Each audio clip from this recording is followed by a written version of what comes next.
Hey guys, Moose here. Welcome back to another episode of Stonehearth. We're going to continue to... Ooh, good, they're building it. Okay, looks like we finished the wall completely. Or no, we still have a little bit left. I'm not sure why they haven't finished it, but maybe they'll do it this episode. We'll see. I'm thinking maybe they won't take the ladder unless it's to the highest point, so we'll give that a shot, see what happens. Not sure how that works. I'm having a bit of a sore throat lately. I don't think I'm getting sick. I think it's just my voice is not great. I haven't been treating it well. I've been kind of, streaming and recording a lot, and then there's talking at work, so it's more strain than my voice is used to being under, so I think it's just sort of adapting to present circumstances, and it should just kind of like go away over time. I'm hoping, but yeah, just bugging me a little bit. Not a big deal. Otherwise, maybe, well, actually it could just be fatigue, though. I've had a really rough time this week, even more so than usual. That's just been just a completely brutal week for work. Lots of things going wrong. Started last Friday, honestly. Last Friday sucked, and then this Monday and Tuesday have been pretty horrible. Wednesday, too. Actually, Wednesday was probably the worst of them. But, life goes on. Honestly, it's just kind of pushing me further down the road to deciding that I want to go work somewhere else, because this job just is killing me. It's not just like, yeah, doing YouTube and everything alongside work is really not fun. Okay, let me rephrase that. It's fun, but it's stressful, because there's not really a lot of free time that I can find in there to do anything other than work. But, the job doesn't have a good work-life balance in the first place, and I wouldn't be particularly happy even if I wasn't doing YouTube and Twitch, so I need to kind of assess things and see if it's really worth it to continue doing what I'm doing, which is a certification process, or if it would be better just to bail and say, you know what, this isn't worth it, it's killing me, time to get out. So current plan was to, find another job in about a year after I finish my certification, but honestly, the way things are going and the kind of people that I'm working with is kind of pushing me to maybe do that sooner. Because there's a few people that are just kind of petty, and they play the office politics game, and I'm just tired of it. I'm not particularly good at that. I don't think I really cross a line, but I tend to start thinking that people are my friends, and I joke around with them, and then they could use those jokes as leverage to do whatever. So I don't really like that, and I don't feel like I can trust any of them. So I just kind of want to bail, because it seems like they're all pieces of shit, and that's kind of my general attitude with people in general. After I've spent enough time around them, a few people are good. Hopefully I'm wrong. Hopefully a lot of people are good. And then a lot of people will totally try to fuck you over if it means that they benefit in any way, no matter how much it costs you. And I know that what I'm talking about makes it sound like shit's going down real bad. It's not. It's just kind of like people are being petty in ways that don't really threaten me. They just kind of irritate me. And they're not trying to threaten me, they're just being douchey and petty about meaningless things. And I'm just sick of it. I hate them. I honestly just hate them. Like, it's so frustrating to work with people like that and be obligated to interact with people like that on a day-to-day basis. Like, it was fine in school because I could kind of ignore everyone. I didn't have to work with anyone. Even if it was a group project, I'd generally just do it myself. But when it's work, you can't really do that. So it is a persistent frustration of mine. So we'll see what happens. But I don't know. There's lots of places I could apply to work. I'm trying to... Really, what I need to figure out is... I talked about this in a recent episode of Stonehearth where, jobs aren't really like they used to be. You're not really going for a career. You're more going for kind of a portfolio of work that shows that you can do things. if I believe that, do I necessarily think that a certification in one particular field is actually going to help me if I don't necessarily want to stay in that field?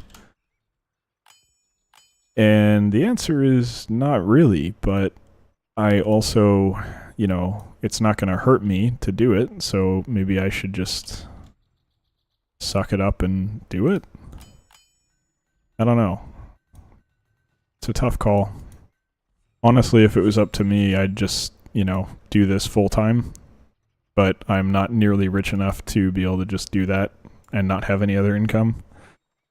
And I'm not nearly popular enough to do that and not have any other income. So one of those two things has to change. Either I have to suddenly inherit a ton of money, which I can guarantee is not going to happen, or I have to suddenly get incredibly popular, which I also guarantee is not going to happen. So it's kind of a tough situation where this is probably not going to happen.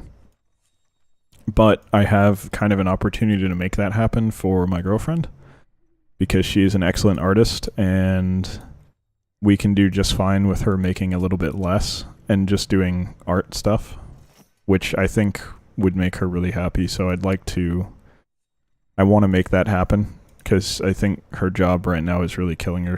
That's another thing. Like, it's easier to deal with like the soul crushing aspects of my own job when she's not also dealing with the same bullshit, but she's not dealing with exactly the same thing, but she is kind of, work is not treating her well. Like, it's stressful, it's hurting her, it's, you know, soul crushing. Pretty much what you'd expect from a job, so she's not having a fun time either, and it's hard for me to be as supportive as I want to be, because I'm not really in that much better of a position, even though mine doesn't even pay that much more. She's making okay money. She gives herself shit for it, but she's doing well. But yeah, I don't know, on the bright side, alongside all of that, like, the streams are going really well, so that's, you know, that feels good. Starting to grow a little bit, even though I'm nowhere near where I need to be to actually make money off of it. But, you know, you start somewhere and then it goes from there. So I'm pretty happy with where I'm starting from. It's been good. So if you've been in those streams, thank you for joining, because it's that's one of the few bright spots I've got right now. And again, my life is pretty good. I'm not really saying, oh, my life is so horrible. I've got options. It's just sort of the stress of trying to figure out which option is the right one. Right now, I'm kind of banking on the reality of, like, hey, you know, everyone I work with is shitty and I kind of hate them. Like, I've got one coworker who I've worked with for like 5 years now who like, every time anyone makes this mistake, she'll send out an email to like 20 more people than is necessary as like, oh, hey, look, this guy fucked up. Look at his error. Look, take a look. And she does that to me every fucking day. And I'm chalking it up to cultural differences, but I'm really fucking sick of it. And I'm pretty close to confronting her about it and just being like, look, you know, I realize that this is not why you're doing it. I realize that, you know, this is just my perspective on how it feels from my side, but when you do this, it feels like you're deliberately trying to subvert your coworker, and that's really causing a lot of stress for me and making it hard for me to do my job. So if you could please stop doing that, I would appreciate it. But I don't even feel like I should need to do that. I feel like she should just not do that. I don't like that reality of like, oh, just tell them and they'll stop. No, well, they shouldn't be doing it in the first place. Like, I don't know. I feel like if you get to the point where someone has to react to what you're doing and ask you to stop, you've already fucked up really bad. Because it should never be someone's responsibility to get you to behave properly. And that's why I'm chalking it up to cultural differences, because maybe it's just like, well, you know, that's just, from her perspective, that's not really like an aggressive, combative thing, but here it is. I don't know. She's from, I forget which country, but in one of several Asian countries. And I don't know what work culture is like over there at all. So I have no, like, maybe that's totally normal. I don't know. I got no idea. but it's very frustrating on my side of it. So I'll probably have to confront her. But she was looking at job descriptions earlier, so I think she's gonna apply to work somewhere else. Which I don't really blame her. It's kind of like there are aspects of what she does that I totally understand, and she's pretty good. Like one of the reasons I haven't said anything is because she's pretty damn good at her job, and you know, I respect that. She's intelligent and she knows what to do. She sticks to the book a little bit too much, but you know, she gets it generally. She's smart, hell of a lot smarter than a lot of people I've worked with. So that, you know, from my perspective, that scores her some points, but doesn't last forever when you spend your whole day calling other people out over nothing. I'm not the only one. She does it too. She does it too. There's 3 of us in our team, and she does it to the other guy too. And I think he gets frustrated by it as well. I've mentioned it to him a few times and be like, can you believe this shit? We had one boss that was like, hey, you know, I've noticed this. Do you feel like she's, you know, subverting you and trying to be aggressive about this? And I told him, like, hey, yeah, I get it, and I see it bothers me, but I also think it's not malicious. So I backed her up. I generally have her back because, like I said, she's good at what she does. It's just there's details of what she does that are very frustrating for those of us that work with her. But I think you're going to get that with pretty much anyone, which is why streaming is kind of like, if I could do that professionally, it'd be pretty great, and I think a lot of people feel that way, largely because, you know, I kind of don't like people. It's a lot easier when I only have to rely on myself. I mean, there's art and stuff too, but if you're getting art for a stream or something, generally you're dealing with it in a customer patron relationship where, you know, the artist is doing something because you paid them to do it. Generally, they're going to be professional about it and be quick, and, you know, there's no issue because, you know, they want to keep getting your money, which is a reasonable thing. Whereas if you're working with someone, like, she doesn't report to me, I don't report to her. We're coworkers at the same level. Either one of us could go complain to our boss, but that's not going to happen. So, yeah, I don't know. It's just easier when everything is outside of your group. I want my group to be very small, and then everyone else I interact with is like an outsider that has a vested interest in being a professional during our interactions, because that seems to be the only way to guarantee that things are taken care of, and even then it's not really a guarantee. So I don't know, just a lot of frustrations that I've been having lately, so sorry for ranting about that. It's just, like I said, rough week. And I got a lot of medical stuff coming up too. Shit, I gotta go to the dentist. I fucking hate the dentist. I grew up, I never wanted braces when I was a kid, but my parents wanted me to get them, so I got them because I'm, you know, it's a kid. What are you gonna do? You're gonna say no? Well, hey, this medical thing, I don't know. Does it matter? I really didn't know if it was just cosmetic or if it actually mattered. And I was kind of afraid to ask. I was intimidated by the whole thing, so I just went along with it. It was horrible. I hated every second of it, and it hurt like hell.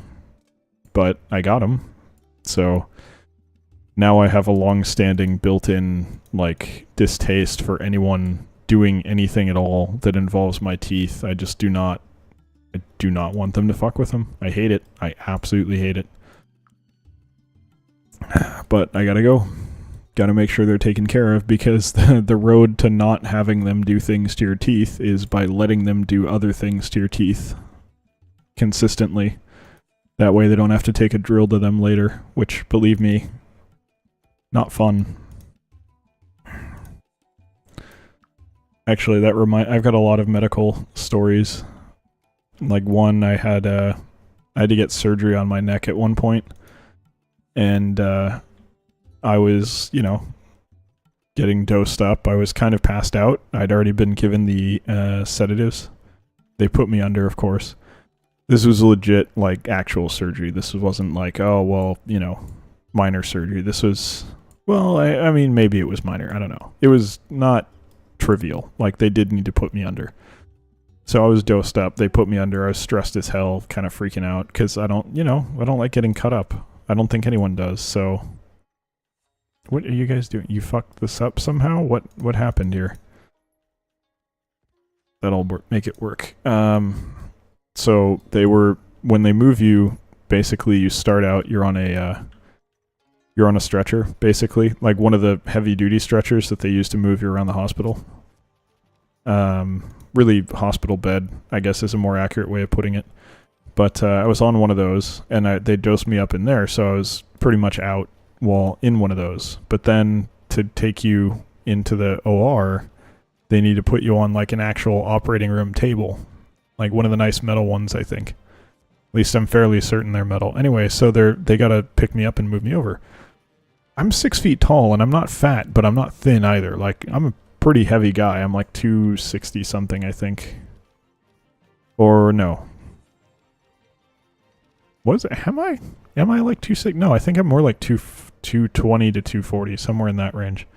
But point is, like, you gotta be pretty strong to be able to lift me.